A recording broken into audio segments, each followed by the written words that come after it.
Girl, be you. That's all that you can do.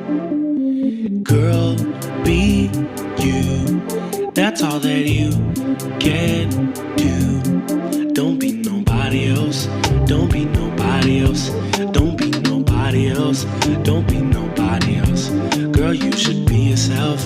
Don't be nobody else. Don't be nobody else.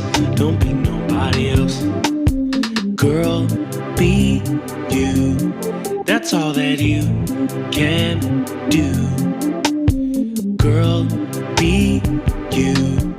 Hey, y'all. Thank you so much for joining me. This is a special little podcast that I got for you all. And if you are watching the visual of this, then you are probably wondering who this woman, Hoppo. Well, it's my mama.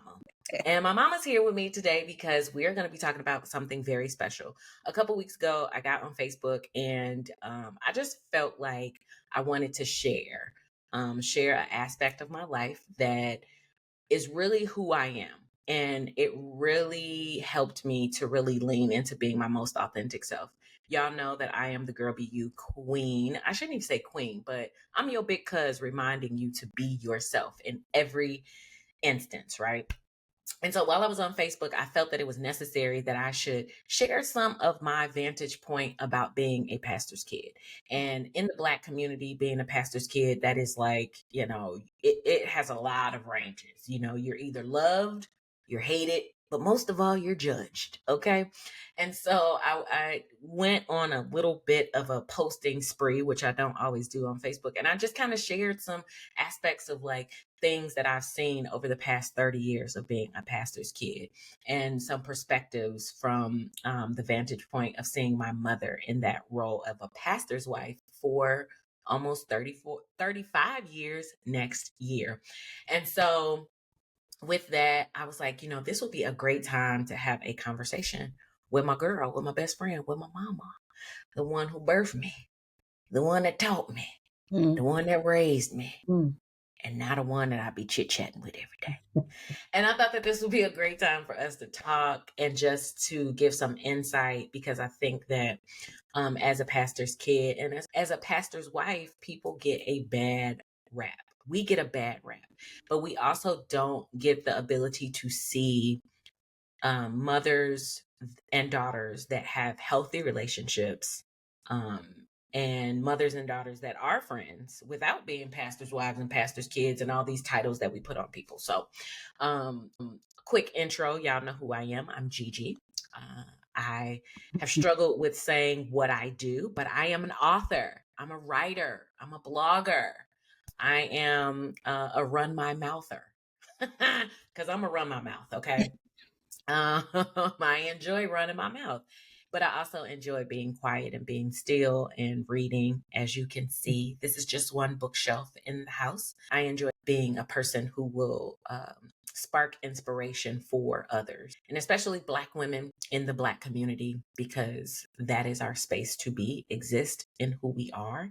And I am who I am because of my mother, because of my grandmamas, because of my village. And I'm very happy to be here. Who are you? Tell us. Go ahead, Mom. Oh man. Now see, you say that you have a problem saying who you are. I do too, girl. You I got do it. You got it. You too. got it. You could do it. You could do it. You could do it. You could do it. You could do it. Okay, all right. Well, I am a mother. I am a wife. I'm not putting it in order, y'all. Not Okay. in order, but a Mhm. mother, wife, a sister, a aunt, um, an author. I'm an author Ooh. as well. Yes, She's I'm an an author author. as well. And Mary Kay consultant, beauty consultant. Beauty is her name. That's my name. Okay, go ahead. Sorry. Okay. Terrible Anyway, tangent. we do all of this kind of stuff. But Yes. anyway, what else am I? Business owner, um, executive, you name it, administrator, just the whole gamut, all of that. Mm. Pastor's wife. She's- Oops, oops, That's very low. oops. Didn't mean to do that. Pastor's Listen, wife. yeah, Wife. listen. I do want to caution y'all that this conversation is going to be very authentic and very real. But we're gonna give y'all enough. We're gonna give y'all enough. I'm excited to have this conversation with my mother because like I said before, I think that the mother-daughter dynamic nowadays, you don't always get to see healthy relationships. And you don't see that because I think that it has a lot to do with just not understanding, not a lot of grace being given, Mm-hmm. and both mother and daughter not being healed, right? And so when I say healed, it means working through your own personal trauma, your Yep. own personal hangups, and then being able to extend grace and understanding.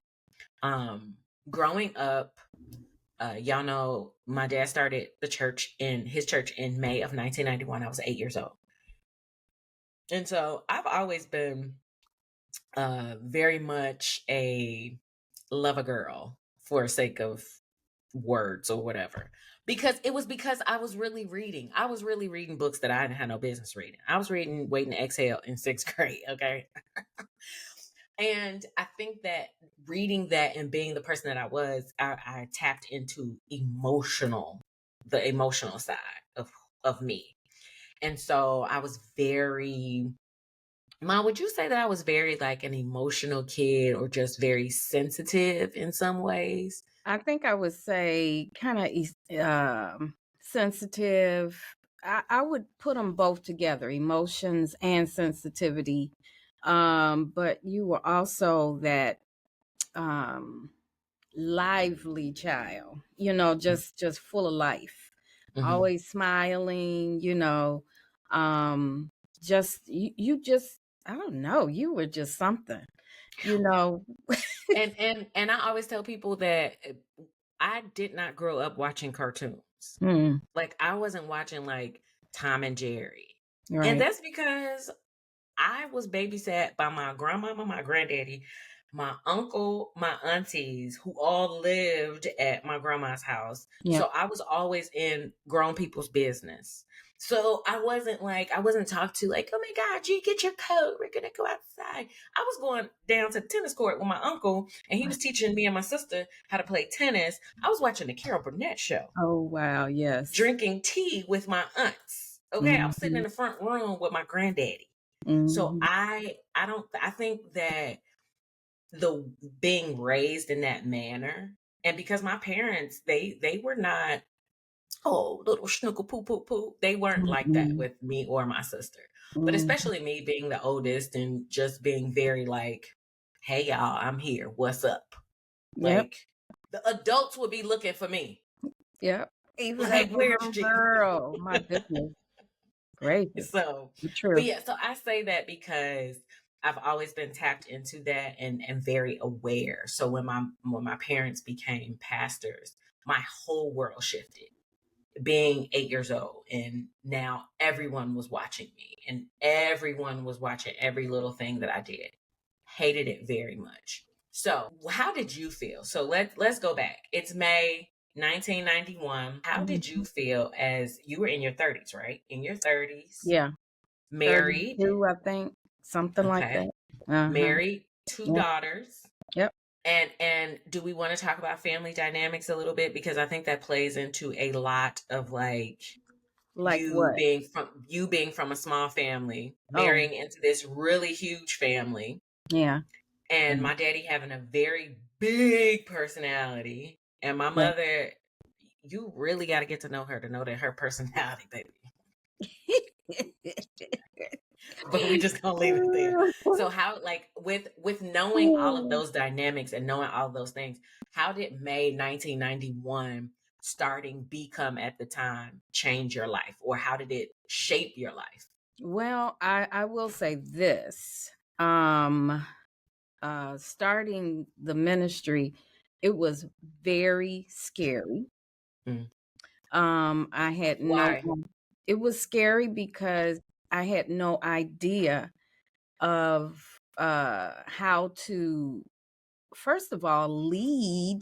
You come from a church that's already pretty large, and so you leave that, you get ready to leave that church, and then when you actually leave it, it's scary because all of your protection is pulled away. Mm, Your comfort zone pulled away.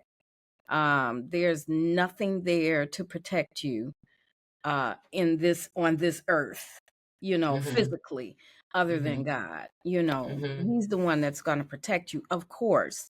mhm. But those things that you have gotten used to, such as family, coming in church every Sunday, not having the responsibility Mm, of anything other than mhm, your little group, or mhm. even if you have a little group, or if you're over the choir, or over whatever is happening in the kitchen or whatever. That's Oh, that just church very kitchen. small. Yeah, Right, yeah, right. cooking in the kitchen. But that's just very small compared to now everything is on your shoulder, or Mm, it's your responsibility. And if it doesn't work, then that's because of you. You mm, know what I'm saying? mhm. That's your thing. You decided that this is what God said for you to do. Yeah. Well, it was very, very, very scary. Cried a lot before we left, especially the last Sunday that we were at our church, Bethel. Um, just cried because, like I said, it's like you're leaving your friend. It's like you're leaving home and moving Mm, to a whole nother country. mm. Not state, country. No, country. Mhm, Because now you are out there doing this on your own. And mhm. so it was very scary. So, and then just the uncertainty of everything. Just unsure of everything as far as where are we going? Yeah, Do yeah, we have a place? yeah, Of course we were looking around and all of that, but still just trying to get your footing and trying to get your thoughts together and just trying to think like, what do we do now? yeah, I yeah. just thought about, Gina, what do we do What now? are we gonna do now? But that's really how you feel. And so that's how I felt. Uh, Mhm, so, and then you think about, now it's time to grow up. mm. You really got to grow up because you're out Yeah, here now, you yeah, know. yeah. So, So let me ask you this. I'm currently in this state of like navigating friendships. What was your friends like? Like, did you have friends that you can kind of share with? Did you have a trusted circle, or did you have a trusted friend, or was it just like you and God? And did that make it even more complicated? I'm very interested to hear that perspective. wow. Now, I don't know how deep I want to get into that part of it, but yes, I had friends, and if you know anything about me, I don't have a whole lot of friends because I take that very seriously. Hmm. I don't uh, I don't just share everything with everybody, and so this Yeah. is a lot right here. But I don't share a whole lot, and when I say that you're my friend, I have to trust you. Mm-hmm. And so that means that, I don't give you anything until I trust you. And Mm-hmm. when I trust you, then I can let my wall down, my guard down. So yes, I did have some people that were um I won't say acquaintances, but that were friends, and then I had some people that I felt were close friends. Mm-hmm. But, sometimes when you take a step, make a step, those friendships change and you don't expect it. You Mm-hmm. really don't expect it, but you never know. I do want to say this, you never know why the friendship is changing. It could Mm-hmm. be something with that individual, is upset with you for leaving. It could be that, Mm-hmm. and so, but at the moment and at that point in time, you don't understand that. You don't even know what's going on. You just want them to be, what is it, happy for you, Mm-hmm. or just be of some type of support for you, Mm-hmm. Mm-hmm. because this is like a brand new thing here. and Mm-hmm. and so but then, hindsight, me looking back, after these 30 whatever years, 35 years, I'm looking and I'm like, they probably were hurt. They probably Mm-hmm. were in a place as well, just Mm-hmm. like I was scared, but maybe they were Mm-hmm. in a place of, well, they leaving me. I just thought they were going to always be there. We were going to always be in the same spot or same Yeah. place. And Yeah. it just, wasn't that way. And Yeah. so, yeah, no, yes and no. I really didn't have anybody that I could talk to about this, Yeah. this huge step. Not Mm-hmm. really. I did have um a mother sister friend that I had through the years, that Mm-hmm. yes, I could talk to her. Mm-hmm. But as far as like a close friend that walked with me, like every day, hey girl, how you hanging out Yeah. with that person, um talking about that change in my life, not really. Yeah. Not really. Me and Yeah. God.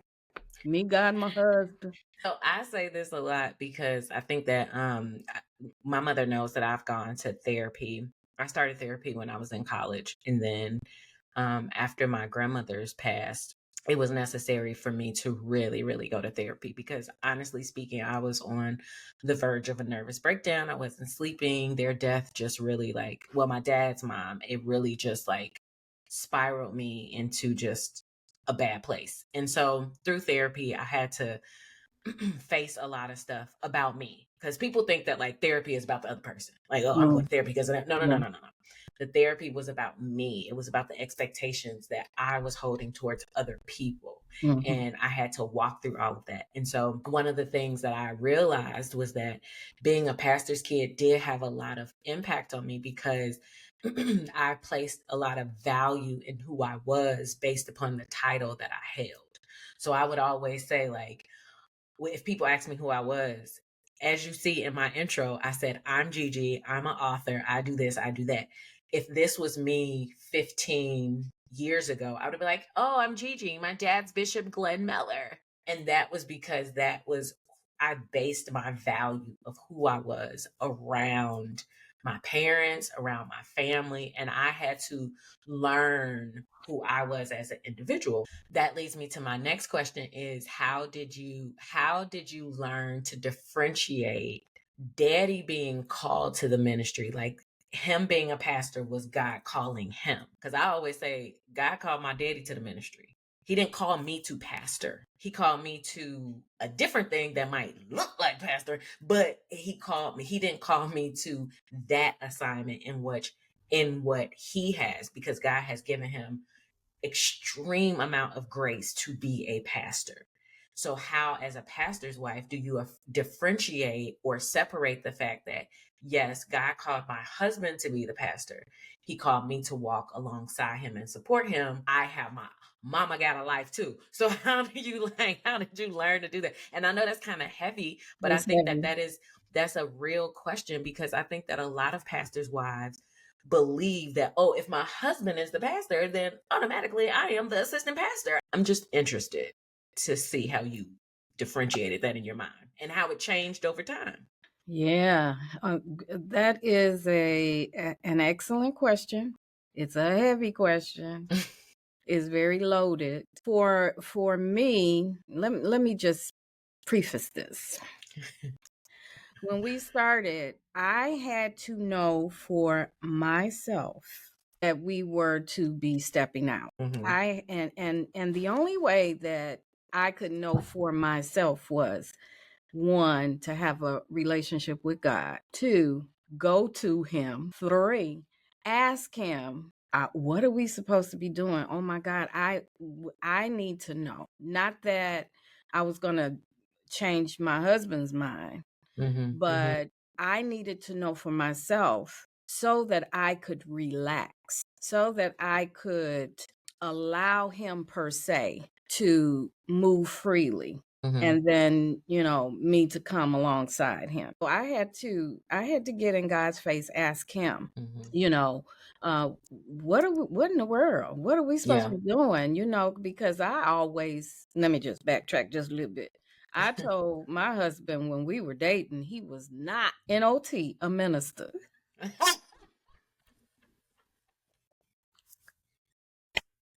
NOT, a minister. Woo! I told him, no, you ain't. Was So that because you didn't want him to be a minister, or is it because you didn't believe that he had it in him to be no, a it wasn't. minister? It wasn't that I didn't believe he didn't have it in him. I didn't want him to be. I didn't want to Why? be. I Why? just, I don't know. I just because okay. First of all, Thank you. when I growing up, back at my home church, I was always with the pastor's kids. So you had a Always there. So vantage point. I had an insight view of what they would go through or what and everybody thought I was one. They thought I was a pastor. They thought I was the pastor's kid. And Yeah. I'm like, no, I'm not. But I was always with them. So I grew up. But you know what that is. That's just preparation for where you got to go. Now I'm gonna pause you there and let y'all know that when I was dating my husband, I knew that he was a pastor. But I also knew that wasn't what I wanted. So I ghosted him. And I said, absolutely not. And years later, he came back around. And listen, does he have a formal church? No. But my mom is like, you gotta marry a pastor, right? I was like, no, I'm not. I'm gonna marry me a thug that wear Timbs and carry pistols, baby. No.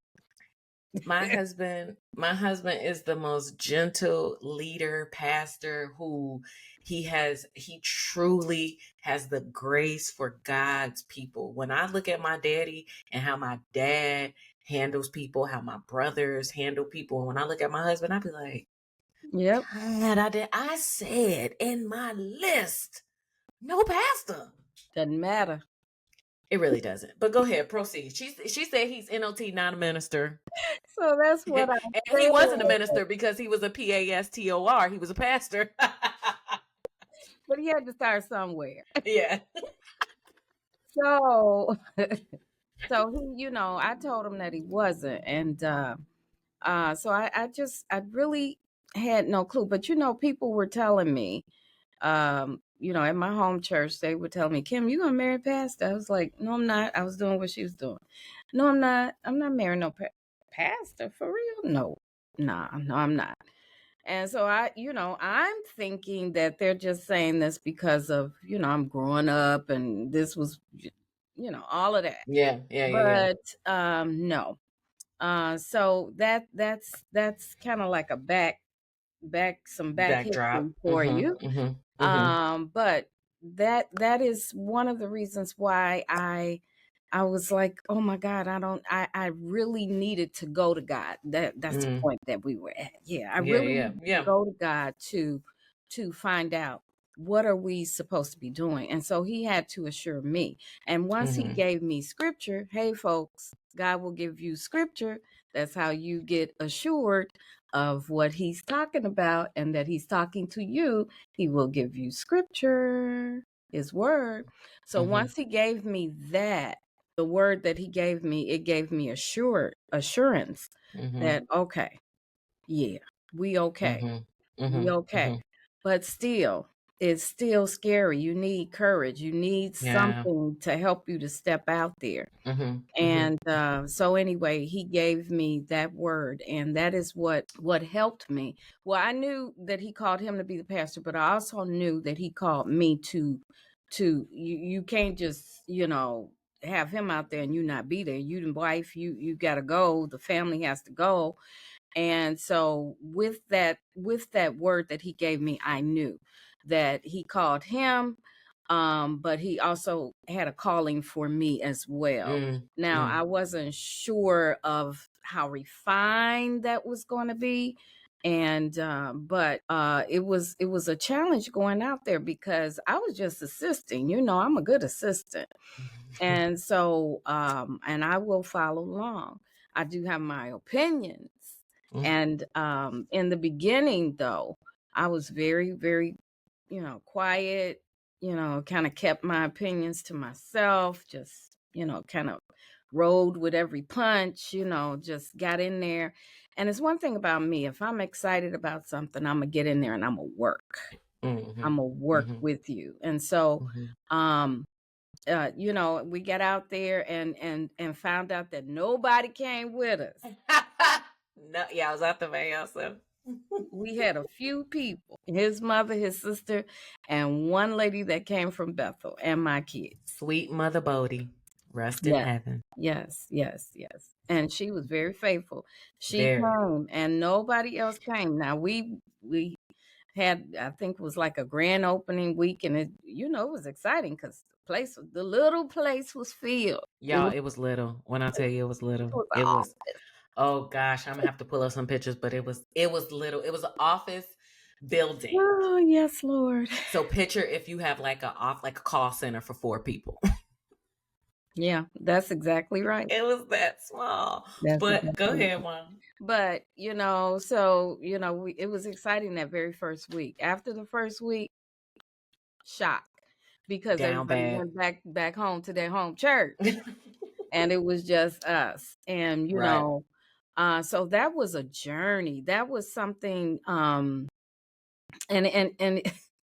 it took people talking about us. I mean, yeah, family talking about us. We going back to night service. Back in the day, you had night service. Ooh, and y'all wonder why I don't come to none of y'all night services or no conferences, because baby, I done did it for 30 years. Y'all can have it. Okay?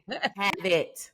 So God Almighty. We went back to night service, and our night service that I think our first night service consisted of prayer. But let me just pause you. Let me just pause you. The prayer was, this is the night service. This was the kicker. Like, she's talking from the perspective of, we had night service and we were just sitting there praying because we didn't know what else to do. No, let me tell you something. Before that night service, everybody was at our house. Oh yeah. And we had a whole family barbecue. I had my cousins over there, my aunties and them was over there, and my dad was like, "All right, y'all, we gonna have to pack on up because we got night service." Pardon the way I'm about to say, but ain't nobody but us. That's all it was. We could have stayed at the house with them. Y'all could have prayed. We did not need to be there, but all of my cousins and auntie packed up. Yeah, got up out that jam, and they did not follow us to the church. No. They went home. We had the night service, but that night service, I will never forget. That particular one, I will never forget, because we were in praying, and my God, did I pray? Because I did not know what we were supposed to be doing. So I prayed, but you know what? In that prayer, I do remember that the Lord, me and him, we ended up having a good relationship, because when I was at Bethel, I was just comfortable. I didn't have to dig in. I didn't have to dig in, and we were supposed to be digging in, to have a relationship with God. But I didn't have to dig in and work all hard. Oh, I needed to dig in and to lean into him. And when I began to do that, he began to just open up my eyes to things. And he just began to open up my eyes to him and who he was. And that you don't lean on people. Right. You lean on him. Right. And he's so much bigger. He's so much bigger than we allow him to be. Yeah. Now I'm gonna cut her off, because let me tell you something. She will get stirred up. And if you've ever heard her teach, if you ever watched her teach Sunday school, she's hit high key when she says, "Come on now.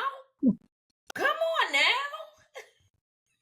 Me and my brothers crack up because that's like her come on now is like a preacher really getting in there. When she starts saying, come on now. I'm telling you, if you watch her, where she hit that, Oh my God. come on now. Okay. She's in high gear. So I'm gonna stop her. Yep. Stop me. Because she'll start going someplace else and she will turn this into a worship night. Okay. Now, yes, she will.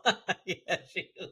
So we talked about you kind of like learning, to really dig in. And what it sounds like is that one thing that I've learned and that I've seen over time, because my mother truly, truly is not a woman of a lot of words. Even if I'm asking advice or even if I'm venting, she's just going to be like, and she's only going to speak when it's time to speak or if I ask. And so with that, I've just learned her saying like having a real relationship with God. I think that is one of the key things that we don't put on a pedestal.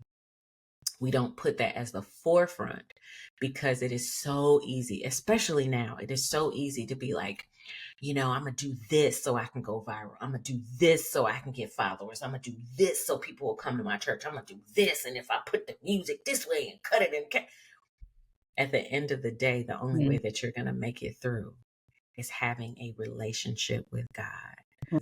All of that will fade away. And the only way that you'll really be able to have true insight is to have a relationship with him. And I think that is what holds people together. And my next question is especially in Black church and being a pastor's wife, pastor's kid, it's popular. So my question becomes, we know how you felt all those years ago, very uncertain, not really sure, Lord, throw out a lifeline. How has that, over time, how has that like changed with life changing, right? Life doesn't stop just because you're a pastor's wife. You still have to raise kids. You still have to, have family relationships. There is, life. You deal with death. You deal with people liking you. You deal with people hating you. You deal with navigating who you are. So in addition to all of those things, what does your life look like now as a pastor's wife with all of those changes? And now you're not just a mother, you are Tay Tay, you are KK now. And you got grown kids and you got grandkids. What is being a pastor's wife now in this season? Ooh, I'm gonna steal one of your words. Ooh, cha.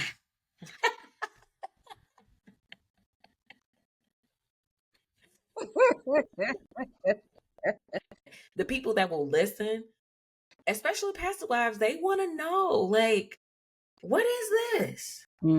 What is this? Well, as you were asking the question, my brain was just shifting through all of the years, just shift, and I could just see different little things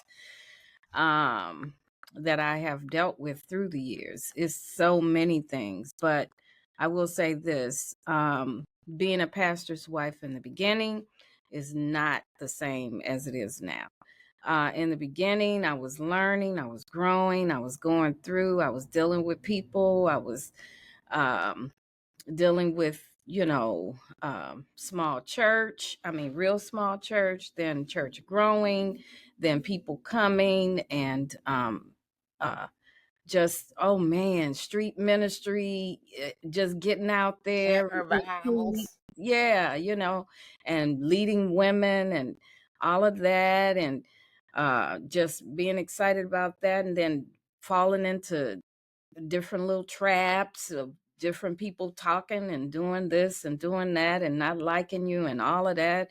All of that is encompassed in the pastor's wife, and so just all of those many years of different things and kids, my having two sets of kids, thinking I'm done with the two girls, and then voila, here comes the two boys. Well, one boy at mid-age, like 35, and then in between there, getting another one and then losing that one. Oh my gosh, it's just a whole lot. But that And then all Jeremiah coming. right. And then Jeremiah coming in on the scene, 5 years later, Right. all of these gaps. But and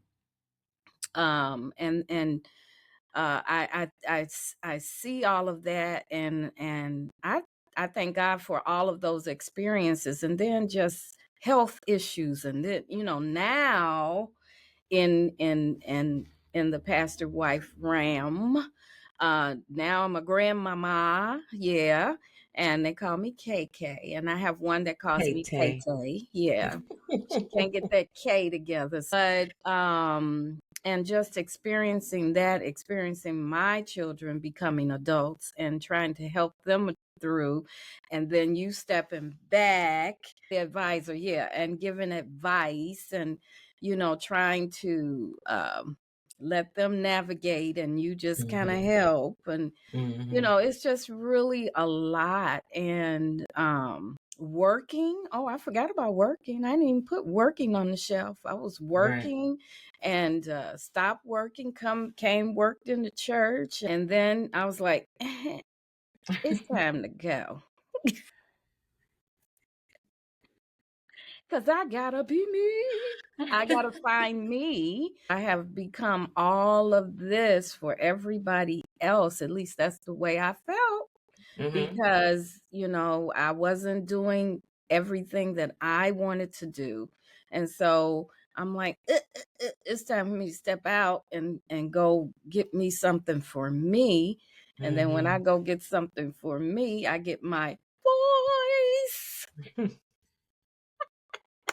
Because I had shut myself down, so I had tapered myself to fit what I thought was to be, what you're to be a pastor's wife. Right. And so I said, I need to step out. And so I stepped out again, because I was working all along, but I started working again. And this time it was for me. It wasn't for the kids or for this or for that. It was for me. And I'm like, hey, this feels pretty good. I like this Yeah. money in my pocket. And, Right. and then the Lord shut that down after 8 years. I was like, what? Wait a minute. Wait a minute. And he told me, now you go back. So shut it down, told me, you got to go back because you had the wrong attitude. See, you could do stuff, the right thing, but wrong attitude. I had the wrong attitude, y'all. So I had to come back. And it's almost like, that's humility. I know the answer to this, but I want to hear your perspective. For me, it was always difficult in telling the truth about my father, but also protecting the bishop. There are some people who really they enjoy that aspect of being called and being connected to the person that the people are calling, right? So Right. people like the idea of like, oh, bishop, oh, he's a, he got this church and blah, blah, blah, blah. And then there are some people who really, really enjoy being attached to that. Not all people are like that. And I think that and I'm being completely honest, because I have done personal work, I have untangled myself from that idea of like being tied to who my father is in the church world. So when people go and they're like bishop, bishop, bishop, I'd be like, okay, that's a role. That's who he is to some people, but to me, he's my dad. Finding that middle ground of giving honor to the bishop, but holding my daddy accountable. Angel of the house. I get that. And I give him full right. He is the angel of the house. But also, that man didn't call me back. My daddy didn't call me back. Right. Because life changes. And Sure. when you take the humanity from a person called by God, it makes it very unfair for them to be human. Yeah. I'm not saying that they get a pass to do whatever. Like, in that role of being a pastor's kid, being a pastor's wife, there is such a balancing act of trying to, yes, you are the bishop, but also you ain't clean up after yourself in the kitchen. So, you know what I mean? So it's just like it's a lot of things. And I think that health issues, your perspective on things, it changes. Is Yeah, that fair to say? It yeah, changes a little. it really is fair. It's just like your ideas about even children shift, Mm-hmm, how you react to them. mm-hmm. So when you get the grands, you do a little bit different. So Oh, they do way different. They let them kids do whatever they want to do. Let me tell you something. Them kids come to their house, they do whatever they want to do. it shifts, it changes, you change. Like you say, your perspective changes, your ideas change, your thoughts change. You begin to look at your future like, ooh, okay, what do Mm-hmm. I do now? Yeah. Just like we are empty nesters. We do you got to deal with that person, and then that person got to deal with you, and Right. so you everything adjusts. Yeah. And Yeah. one thing that I have learned and am still learning is that you still learn about each other. Mm-hmm. As much as you know about each other, you are still learning about each other. So that's really where we are, and adjusting on vacation and like, Mm-hmm. I don't have nobody to back me up now. It's just this one. Mm-hmm. And so now you um you learn to love things together again. Mm-hmm. You have to you got to readjust and do that again.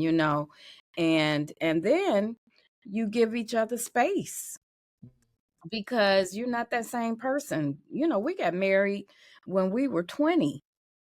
he was Wow. he was 21, I was 20. Yeah, we were children who got married, really. And it's only through the grace of God that we still remain. Yeah, and Amen.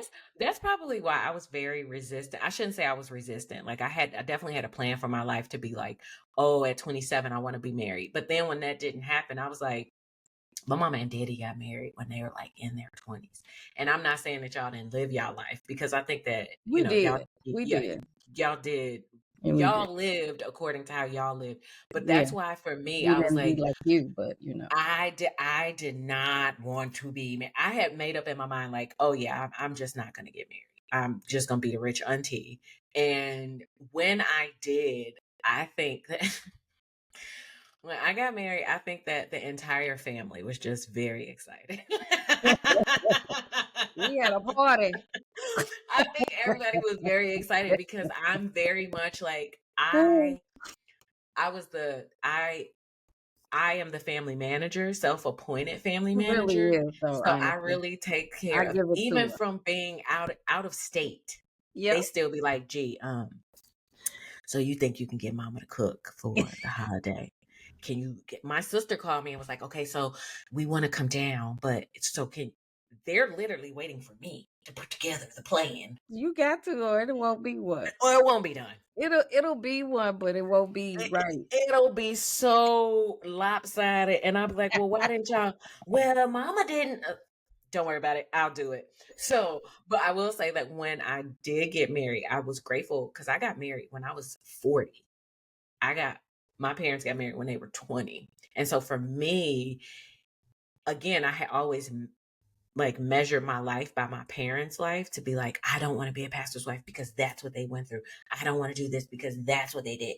I don't want, and it wasn't until one of my aunts was like, but you're not your mom. Right. You're you. And I was like, no, no, no, but my mom was a pastor's wife, and this is what she went through. And my aunt was like, but your mom went through that because that was what God had her go through. That doesn't mean that it's going to be that for you. And that was the best thing that she could ever say, because honestly, my time or my husband being a pastor, it's nothing. Nothing like what we know. Nothing. Now, Yep. is it a challenge to me? Yes. because it's just my own personal challenge, because that's what people will go through. You will go through your own challenge to navigate your space, but my life is not my parents' life. Mm-mm. And I think that sometimes being a pastor's kid, if you are not careful, you will have this desire or feel this need that, oh, if my daddy was preaching, I gotta preach. Yeah. If my mom was, if she was a wife that was extremely quiet, then I have to be that. I Right. am not that. I Right. am not that. No. I am not. I'm telling you, when I go to our family home, I'm the party, guys. I'm the party. Let me say something. Let me backtrack to you asked the question because you kind of brought it up right here, saying Mm-hmm. that if my mother was this, then I would be that, and if my mother was a preacher, then I'm gonna be a preacher, or my father, et cetera, Yeah, et cetera. yeah, yeah. And you did ask some part in one of the questions, if about him being called to be a pastor, did that Yeah. mean that you're supposed to be a co-pastor and all of that? Right, right. Well, there was one point in the many years that we were out here, that people were trying to make me I that. remember They that. I were remember that. calling me that, the Yes. co-pastor. I'm just in there being a good little helper and doing what, just living and just, teaching, and because that's really my call, being a teacher. And so I was doing that, and I was being put in leadership role. I am a leader. I am that. Mm-hmm. And Mm-hmm. so sometimes people start defining you for you instead of letting, your definition come through you. You know Yeah, what yeah. I'm saying? They start putting over you what you're to be. No, that is not your job, but that's what was happening. And Mm-hmm. so in the midst of that happening, then there's rebuttal coming from the leader, me husband, and I ain't said nothing about it. But it's Right. a rebuttal coming, and then there's where friction is coming, Mm-hmm. because leadership is thinking that you want to take this spot, and you're not even thinking about that. You're not wanting to do that, but people are taking it. Yeah. That's why you have to know. And I go all the way back to the beginning. You have to know what God has called you to do. You have to Yeah. know that God has placed you in a place. And Yeah. so, um, and then bringing it home today, so many, so many pastors' wives, I think, are out of place. And they are doing things that they're not supposed to be doing when you're supposed to. If you are to teach, then teach. If you are to preach, then preach. But don't just automatically put yourself there, and people can tell when you ain't in the right spot. And that's a word, thanks. I'm just saying. What they do, ma, they be like this. Clock T. Okay, clock T. I didn't. Okay, I'll go there. I'll do that too. But I'm just saying, uh, we step out of place. Stay in your place. And I'm not saying that your place is just doing this or whatever you do. I'm not saying that. I'm Y'all done just turned her saying up. Y'all done turned her up. I'm just saying that your place, you need to find your place. And so Yeah. the thing about that is sometimes it takes years for you to do it. So what? Do the years. Okay, put in the time. You Listen, got to put your put in the time in. time. You do. You have to Yeah. put in the time to figure out who you are. That's this, I'm one. Yeah, I done got a little stirred up here. Go I'm ahead. one where I just like being real with people. Be real. Mm-hmm. Don't call me in, if you gonna call me in to teach. You may call me in to teach, but if you call me in to teach, I'm gonna be real with you. I'm going to bring it real. I'm not going to sit up there because I believe in black and white. Okay. You write it down. It's on the paper, white paper, black ink. There it is. Ooh, there it is. Okay. It's right there. And I just I believe in that. I believe that it is what it is. And you say Right. what it is. Be for real. Even if it hurt my feelings, be for real. Be for real. And I think that I know we have a few more questions to Oh, ask and yeah. talk about, but no, it's fine, it's a good conversation.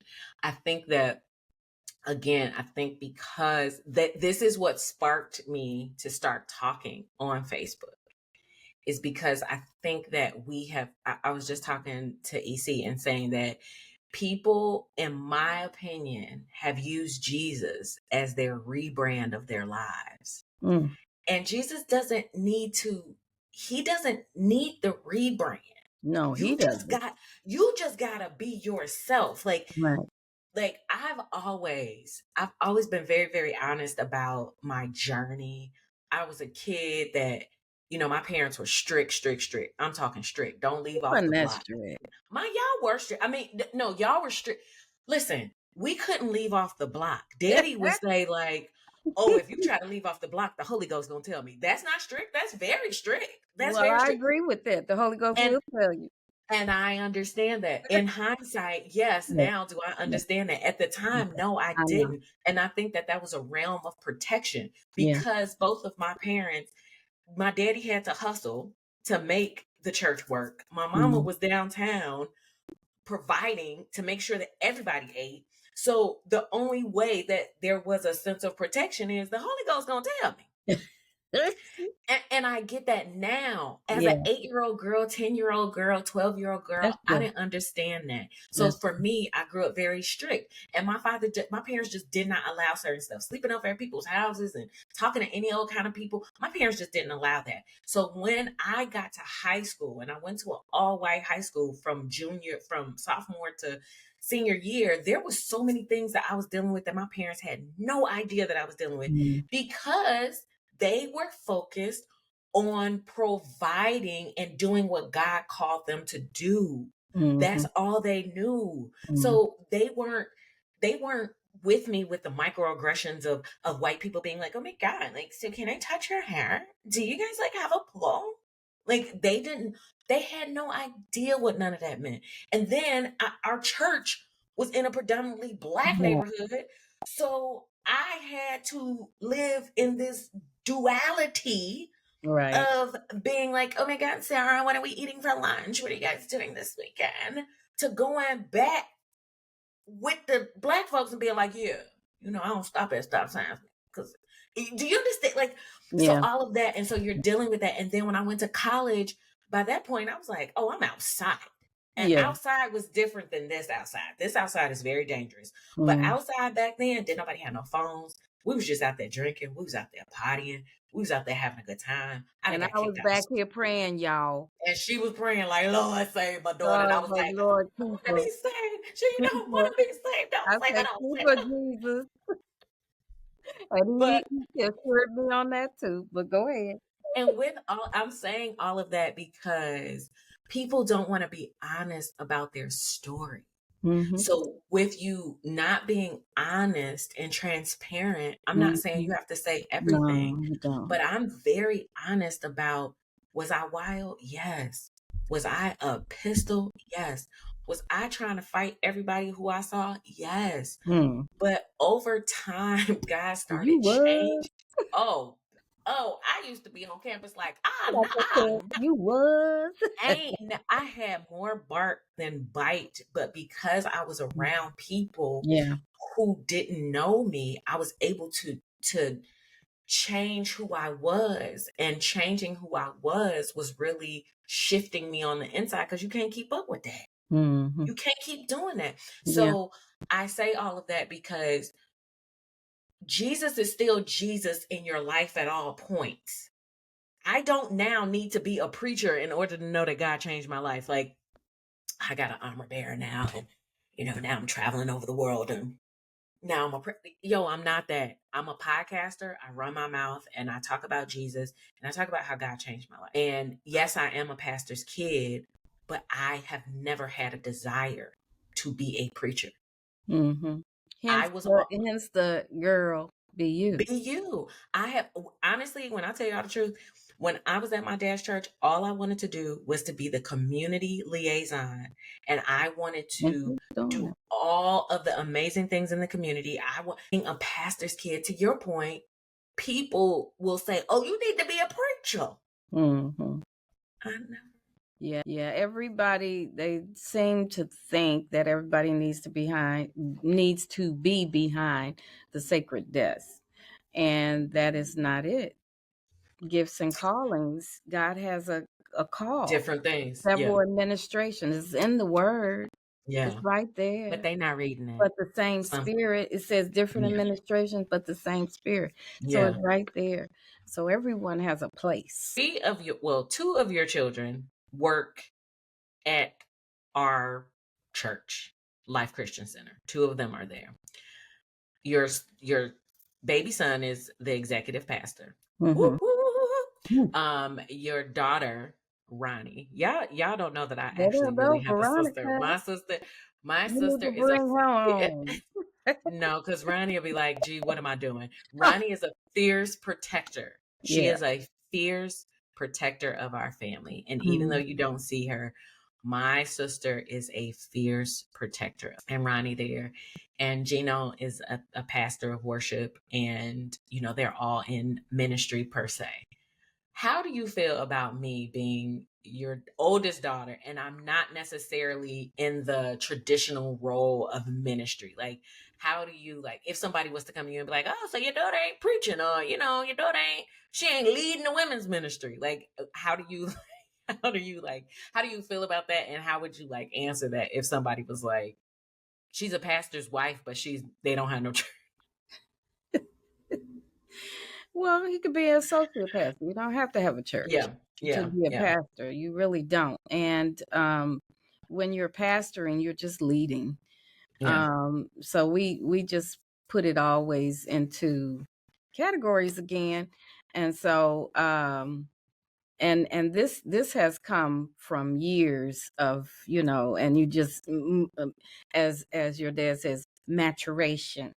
It Favorite comes word. from maturity. You know what Right. I'm saying? Just having a different perspective and opening up your mind to various things. And so um having all three, always say having all four of my Mm-hmm. children in ministry, because this is a ministry. It's a Mm. ministry. It's just a different type of ministry. And you're reaching people. So you ministering. Okay, but It's anyway, funny because you and Daddy had the same exact answer. That is the same exact thing that Daddy said. really? It's the same exact thing. That's why I'm like, who are y'all? Like, that's the same exact thing. Daddy was like, who said this ain't no ministry? Do you reach people that would never come to church? This a ministry. That's so funny. Yeah, wow. Okay. That's so funny. So I'm just telling you, this is a point of it's a point of maturity, really it is, because Yeah. you're seeing things differently. Even with my youngest coming back to, and y'all, he left too. Yeah. He He did. did. He did. And you know what? You gotta let your children go. You But what got if they don't come back? What if they don't come back? Then what? even if they don't come back, you in Texas, but you still Mm-hmm. part of this ministry. Mm-hmm. There you go. And somebody told me that years ago, and that hurt my feelings. That really did. That hurt my feelings. They were like, well, Kim, because I knew what God had given me. I Mm-hmm. knew what he had told me. And I'm Mm-hmm. I'm saying, I'm gonna just share a little bit. I'm saying that they the pillars of Life Christian. He told me that. And they said, yeah. but they could be ministering someplace else and they don't have to be there. And Mm, that tore me up on the inside, and I was mad at them for mm, telling me that. But it was the truth. It was the truth. Years later, I'm getting it. I'm like, yeah, it is the truth. So if they don't come back, God knows what part they play. It's mm-hmm, not up to me. And I had to learn that.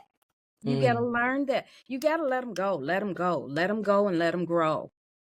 When they go, mm, they grow. And when they mm. do come back, because they do come back in some form, shape, or fashion. Even if it's raising them, even if you got to go back home and raise your parents, even if you Whatever got to virtually raise them. whatever it is, when they do come back, they're still there. You know what I'm Yeah, saying? So but the point here is the three in ministry. It's just a blessing. It really is. It's a blessing to see them operate, and I still pray for them. I still pray that God will lead them, guide them, and because I'm not overseeing their lives anymore. They're overseeing their own lives and allowing God to lead and guide them. So I have to connect with Him and just talk to Him and say, Lord, you lead and guide them. yeah, You give them what's best for their lives. So but just seeing the change, um I know that God had to do something in me and had to do something in my husband as yeah, well, because we have a certain idea of how things should be, but you know life changes and we are in a different time, and you cannot operate the same way that we did in 91. You cannot. It won't work. It won't work. Let me tell you, people, it won't work. with my brother, I've really I'm really having a moment, right? I have six. We started at a storefront church, okay? We started at an office complex building with 7 people. And by the grace of God, by God literally carrying my parents and carrying us through so much, because I Oh, have so many oh, stories of pastors' kids who have literally turned on their parents, who have outed their parents, who have said they don't even really have relationships with their parents. If they do have relationships with parents, it's very strained. They really don't like the church. I've had moments like that where I was like, I just don't want to be here anymore. But all in all, I am able to come back to church if I want, not because like, oh, I'm beefing with my parents and I don't talk to them no more, da da da da.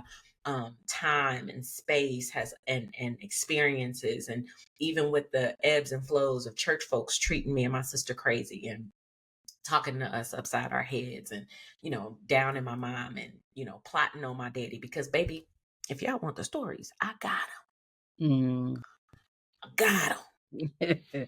So with all of that being said, I think that I'm extremely grateful that God has sustained us and Hmm. kept us as a family. And so, my brother came back to become the executive pastor. I was so excited. I was just so excited because there was a sense of relief Yep. that we were not going to be in the situation that I've seen so many pastors where they pass or they lose their church, and now the family's fighting, and now the board is fighting with the family and kicking the family out, and they trying to take everything that the pastor has worked for. And I was just so grateful because I know that my brother grew up there, and then he went away and he learned and sat with other pastors and preachers who taught him, who mentored him, and of course, I'm gonna tell y'all to go to Life Christian Center if you're looking for a church in Bellwood, Yep. because you should stop by on Sundays and Tuesdays. They have gather nights, they have small groups, they're connecting with the children, they're connecting with the married, the seniors, the singles.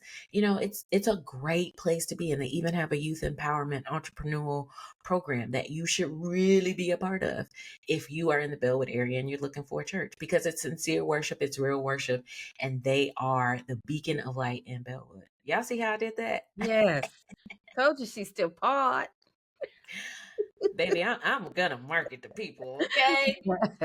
So with that being, and so with that, my dad is literally retiring. And I literally got emotional when he was like, yeah, it's going to be official. What? Retirement is something that a lot of pastors don't do.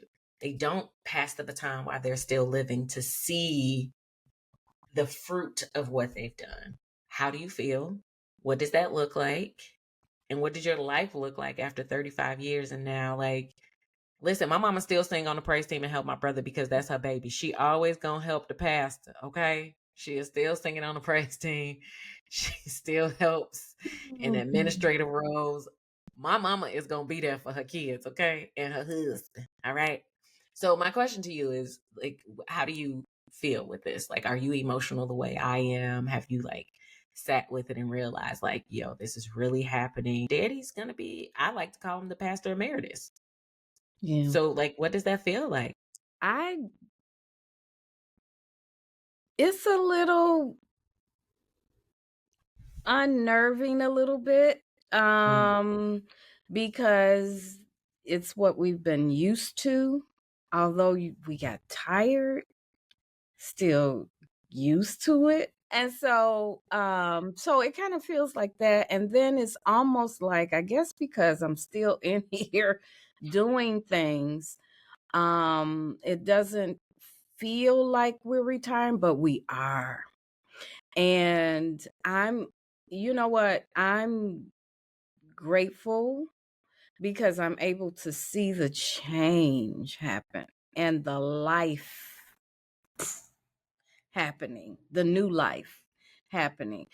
On the other end of the spectrum, I have several things going on in my brain. It's almost like you're starting over, trying to come up with what is next, not come up with it, but what steps do I take to the next? What is the next? How does the next look? And it's being defined every day. It really is. It's just being defined, just different things coming up. And you're like, oh, okay. So I think I'll be interested in that. I think I got an interest in this. And my interest in this over here is changing a bit. And now I need to really get somebody to stand up in this area so I don't have to even look over there other than just look. I don't have to do. I can look in that area. And so that's what's happening now. And so with my youngest in here, he's getting his feet totally wet. And he really is. And so I'm very happy even for his wife. I'm happy and I'm praying for we praying. them.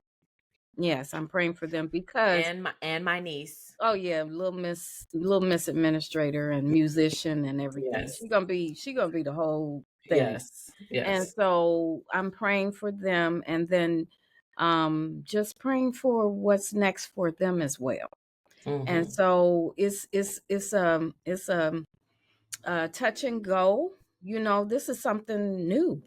This is something new. So it's almost like, okay, so what do we do? Do we travel? Do we teach? Do we mentor? What is it that we do? Do y'all open that proposal that I sent y'all 5 years ago? Yes. Okay, we'll talk about that. We'll talk about that proposal. Yeah, I mean, everything is on the table. Yeah. It's really on the table. It's just a lot of things. I got excited about gardening. What? And I got people that are willing to help. What? Yeah, she gonna be vegan in a minute. I'm gonna be skinty. Oh God. Well, please, next. No, but past skinty, I'm gonna be healthy. Yes. Healthy, and so but it's just very very different. I was like, man, I never thought how my life would be at 60. I don't mind telling my age, 66. That's right. I'll be 67 in November. I look good, don't I, y'all? She look good, don't she? She look good. Big mama. Oh, You know, Come on. We got to wrap this up because I you're had getting to out of bring in some control. clowning, okay? All right. We're clowning the whole time. Well, I had to bring in more. But you know, so it's just a lot. It's just I'm just being redefined. And so that's how I feel. That's how I Yeah. feel. And so I'm just really and really I'm looking for someone to really take what I do and just go for it. You Yeah. know, because I do a lot of back scene stuff, important stuff that needs to be done. And you know, I just know how to do it, but you know, it's going to be taken care of. And so that's where we are. That's where we are. That's where I am. And so I'm just really looking for that next thing for me.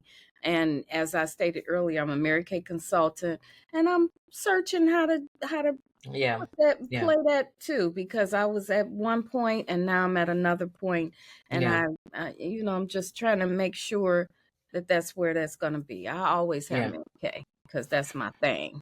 That's her thing, y'all. That's her thing. So, y'all, I'm very, very happy to have this conversation with my mama, my best friend. I am who I am again because of her, because of my grandmamas, because of my village. And I'm so thankful that we were able to endure this journey, something that God gave to us. And, you know, yeah, there are some downsides to it, but there are also some very, very great upsides to it as well. And one thing that has always been consistent through it all is God and our family. And so I hope that this conversation has inspired you to be your most authentic self. And for the sake of the conversation, for pastors' wives out there, for pastors' kids out there, realizing and just trying to find your footing and trying to figure out who you are aside from your title. Know that God has so many great plans in store for you. And the most important thing for you to do, regardless of where you are, who you are, what title you hold, always, always, always hold to God. Always have a relationship with God, because that is the thing that is going to carry you through.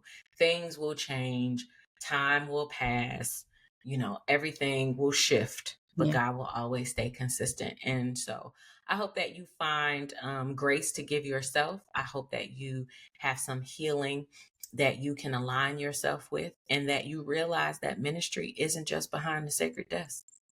That ministry looks however it looks, however God has called you to it. So I hope that you're well. Make sure that you go listen to the Girl Be You podcast. Go visit our website, www.girlbeyou.com. And over there, you can keep up with all of the book club, the Patreon, and my YouTube channel. And there's some new things that are coming. Oh, also, if you are looking to start your podcast, I have a workbook that is live right now, and there will be courses available very, very soon. Y'all, thank you so much for joining me, Mama. Thank you for being here, girl. You're welcome. Until next time, girl, be you. Bye, y'all. Girl, be you. That's all that you can do. Girl, be you. That's all that you can do. Don't be nobody else. Don't be nobody else. Don't be nobody else. Don't be nobody else. Girl, you should be yourself. Don't be nobody else. Don't be nobody else. Don't be nobody else. Girl, be you. That's all that you can do. Girl, be you.